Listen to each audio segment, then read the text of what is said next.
योगी की यूपी में सेट की गई नजीर अब दिल्ली पहुंच चुकी है और दिल्ली में कैसे हड़कंप मचा है आपको समझाएंगे। अब दंगा तो दूर, पत्थर उठाने से पहले भी 1000 बार सोचेंगे। जी हां, क्योंकि अब वो होगा जिसका किसी को इल्म भी नहीं था। नमस्कार, स्वागत है आपका हेडलाइंस इंडिया पर। मैं हूं नवीन चौहान।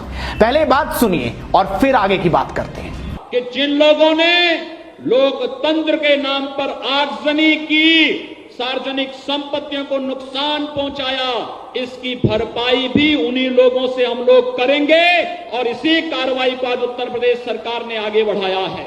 यह सिर्फ बयान नहीं था, बल्कि वो कदम था जिसने यूपी की तस्वीर को पूरी तरह से पलट कर रख दिया।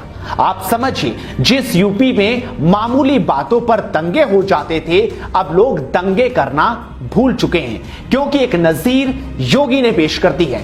आंकड़े आपको दिखाते हैं, उसके बाद दिल्ली ले चलेंगे कि कैसे दिल्ली में बुरा हाल मच गया। लोगों में कौतूहल है कि आखिरकार हो क्या रहा है, लेकिन यूपी का वो हाल देखिए जिसे देखकर आप समझेंगे कि अगर ऐसा ना होता तो क्या होता।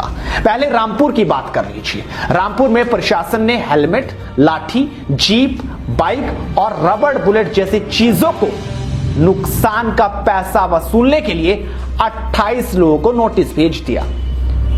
इसके मुताबिक 14,86,000 रुपए की सरकारी संपत्ति का नुकसान हुआ।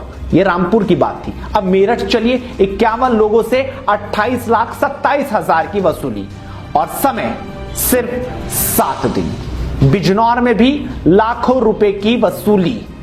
दंगा करने वाले भूल गए कि आखिरकार करना क्या है।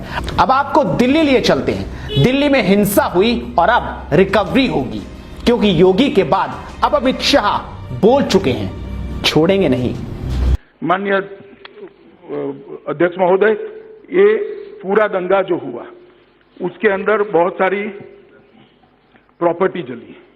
मुझे भी भयंकर दुख है, वेदना भी है। किसी की काले पसीने की, गाढ़े पसीने की कमाई गंगों में जलकर राख हो जाए। मगर मैं आज दिल्ली की जनता को कहना चाहता हूं, हमने क्लेम कमीशन के गठन के लिए दिल्ली हाईकोर्ट को पत्र लिख लिए हैं। वीडियोग्राफी के आधार पर जिन्होंने दुकान जलाई है, जिन्होंने व्हीकल जलाए हैं, जिन्होंने सार्वजनिक संपत्तियां जलाई है, वो सारे लोगों को पकड़कर उनका सारा संपत्ति इन लोगों को बख्शा नहीं जाएगा।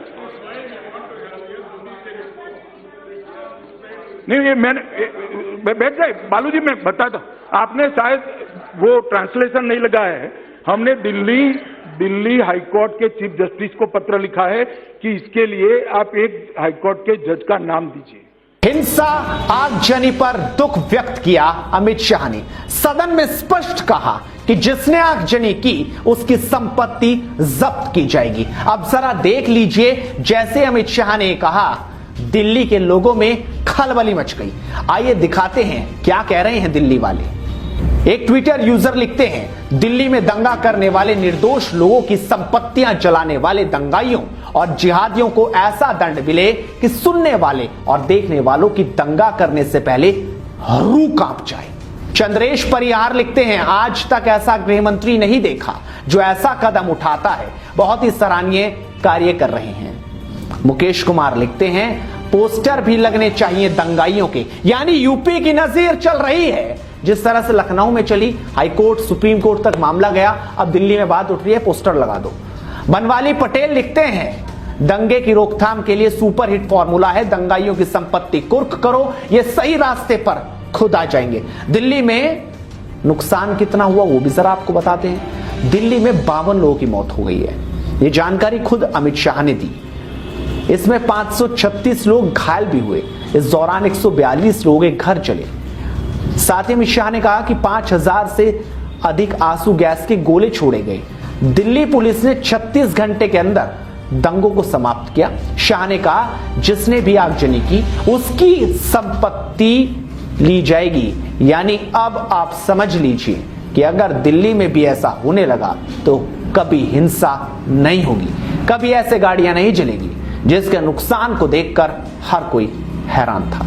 इन तस्वीरों को देखकर लोग परेशान थे। मैंने वहां जाकर देखा कि दिल्ली वाले क्या सोच रहे हैं। आखिरकार अब तो उम्मीद यही करते हैं कि दंगा करने वाला कोई भी हो, किसी भी मजहब से हो, जाति धर्म से हो, उस पर एक्शन जरूर होना चाहिए, उसी से रिकवरी होनी चाहिए। आप क्या समझते हैं? अपनी राय जरूर दीजिए। साथ ही इस वीडियो को शेयर करना मत भूलिए और हेडलाइंस इंडिया को सब्सक्राइब कीजिए। नमस्कार।